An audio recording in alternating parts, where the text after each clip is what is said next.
And also, Anna, if you're a healer, you know too much. And what I mean by that is that you know the processes, you've taught the processes, if you're a healer. And so it's tough for you to apply that which is perhaps your profession or what you studied. Most of the ones that I have talked to said that I have to either go to another person or I have to then wipe out in some ways that which I expect and just sit and analyze and go from there. Dear Spirit, what is it you want me to know? And quite often they hear, go to this other person who you may or may not know, and they can help you. Isn't that odd? That you'd have a situation where a healer has trouble healing themselves. It isn't odd. It's extremely, extremely common. Perhaps it's just a blind spot. Yeah. That you are so in it that you've got a blind spot and someone else can instantly help you with that. People have said, well, Lee, what do you do when you get down, when you get, angry or depressed? I don't get angry, disappointed, and all that. What do you do? Or do you? Because you have Cryon with you all the time. It's the same. It's the same thing. Yeah. It's we have to stop and can I just say, there's many times when this beautiful woman next to me, my partner, has quoted Cryon when I needed to hear it. Can I just say that? And so here we are. I should have been able to glean that. Absolutely. I'm the channeler.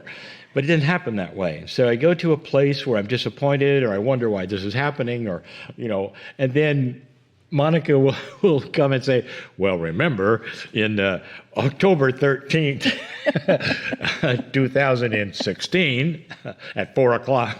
I think you're exaggerating Yes, a bit. But the point is, we're all here to help each other. Yes. And there may be an issue that you have, Anna, that someone out there, I know, is able to help you. Yes. And follow your intuition and your synchronicity to find that person and let yourself off the hook.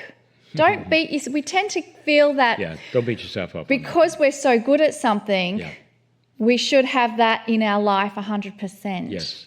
And get rid of that guilt, get rid of that judgment, and just accept that this is a challenge, it's just temporary. And I guess, Anna, what would you, if you had a client coming to you saying, I'm a healer and I can't heal someone, what would you say to that person? What would be your advice that you would give to that person as to how they would move forward? That's great. That's a good one. Yeah. So it's very common, Anna. Thank you. And that's a great question. We'll probably talk about that more, I'll bet you, at some point. I hope that helps. So let's go to the next question. This is from Savannah. She is from Denmark. And she's asking, is it okay to use Cryon's meditation with the visualization of the bridge and the mist in our own guided meditations with groups? What a beautiful question. She's wanting to do meditation groups with Cryon's bridge and the mist. I find it interesting that so many people they're so honoring of something they would hear that Cryon would do or a process that they would ask the question, is it okay if I do it too? Or is it okay if I do it with my groups or in other places? And let me just tell you that this whole idea of the bridge and the mist, this visualization, of course, it isn't an actual 3D visualization. It's something that Cryon gave us. It's not only is it okay to use it for anywhere with anyone, but you can change it. Anytime you have that metaphor, crossing the bridge, going from the known to the unknown, you can put it in any scenario that you wish to, that might even be more applicable to a group that would understand something else better, another metaphor of that same thing. So not only can you use that one anytime you wish, anywhere you wish, but of course your own.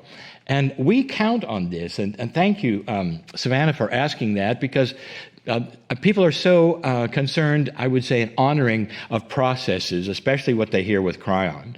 And you say it's given so that everyone can use it. So please use it, or even better, perhaps you can alter it so that it's more profound for your culture or for your group. I love that. That's beautiful. So let's go to one last question before we have the meditation and channel. And this question comes from Christopher, who is in France. And Christopher wants to know, how do we know if during the circle of 12 we are actually on the process of healing? How do we know we're healing? And should we feel something in the location of our illness? What's the answer to that question, Lee? Well, Christopher, I will tell you, this has been answered obtusely many times, even from the guests. It seems that the healing, let's put it in a scenario where I have something going on I don't understand, or maybe it's with my heart or my kidney or my liver or an arm or a leg or whatever, so it's localized. Or I don't feel well, or I got digestion or something, or the doctor has told me something. So you have something to focus on that you feel, this is why I came, this is the healing that I have come for.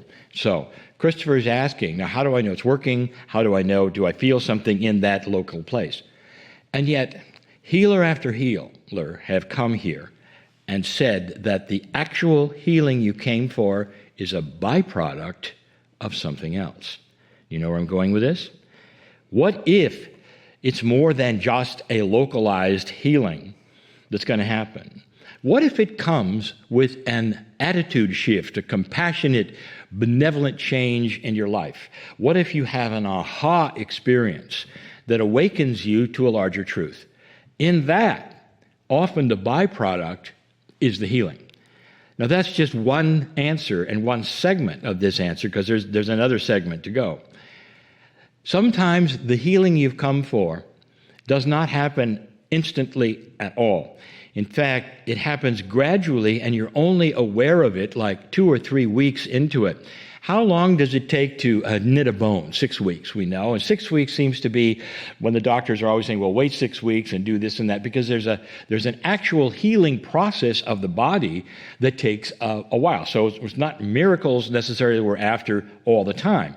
So you may have something that is actually healing now, but you're not going to be aware of it for maybe 2 months or something, because you see the symptoms start to shrink, and you realize that every time you've sat in the Healing Wednesday 12, circle of 12, you've had something going on, and it's starting to go in there and make sense. Your life starts to change, and you feel in the spot where you're talking about, not at that moment, but later on, the symptoms of the issues start to go away. Why do I say this? Because this is the report. This is what we're hearing. We've had people with migraine headaches. Wow, this is just